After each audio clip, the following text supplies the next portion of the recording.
For example 5.2.2, we're still in the chapter of discrete probability distributions, and we're going to see how we can build a probability distribution table given some criteria in the problem.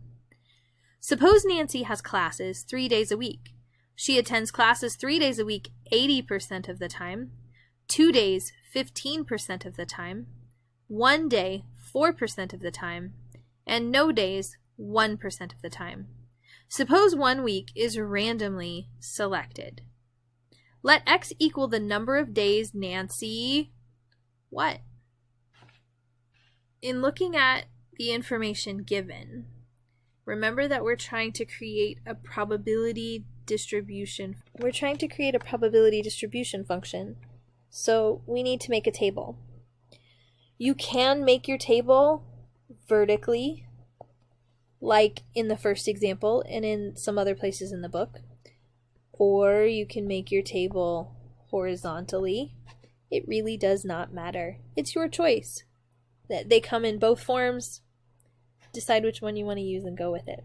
Okay. For part A, let x equal the number of days Nancy does what? Well, they're talking about Nancy attending class. She attends class 3 days a week, 80% of the time, 2 days, 15% of the time, 1 day, 4%, and no days, 1%. There are a lot of numbers here, but know that this probability row or column, it has to add to 1. So if I'm looking at 3 days and 2 days and 1 day, if I add those together, they're not going to be 1. So those are definitely not examples of probabilities. Plus, remember, probabilities have to be between 0 and 1. So I'm trying to reason out what x should be. Well, x should be the number of days Nancy attends class. Right? That's what we're talking about here in the problem. She's attending classes 3 days a week, 80% of the time, and so forth.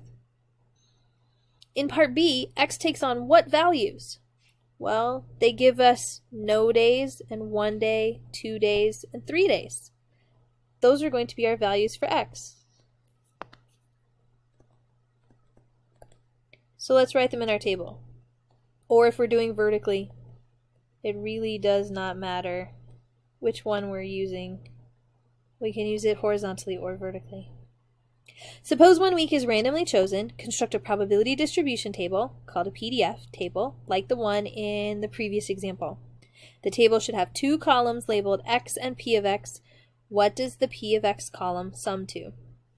So again, I said you could do it either way. You can either have 2 columns or 2 rows. And so if you make it horizontally, you're really talking about rows. But let's construct this probability distribution table. So for 0, no days is 1% of the time. So I'm going to put 0.01 in for my probability of 0. And then for 1 day at a time, 4%, 0.04. 2 days, 15%, or 0.15. And 3 days, 80%, or 0.80. Just to be consistent, I'm going to translate those over here. We like our x's to be in order from from smallest to largest. So that's why we arranged it from smallest to largest instead of 3, 2, 1, 0, as is what's written in the problem itself. And this, my friends, is our probability distribution table. Either one is fine. Remember, it does not matter. Vertically or horizontally, you can form this table. And then the next question, what does the p of x column sum to? So p of x column, or row, should sum to 1. So let's check it. 0.01 plus 0.04 plus 0.15 plus 0.80. I've got 0.05 plus 0.15 is 0.2. then 0.2 plus 0.8 will sure indeed give us 1.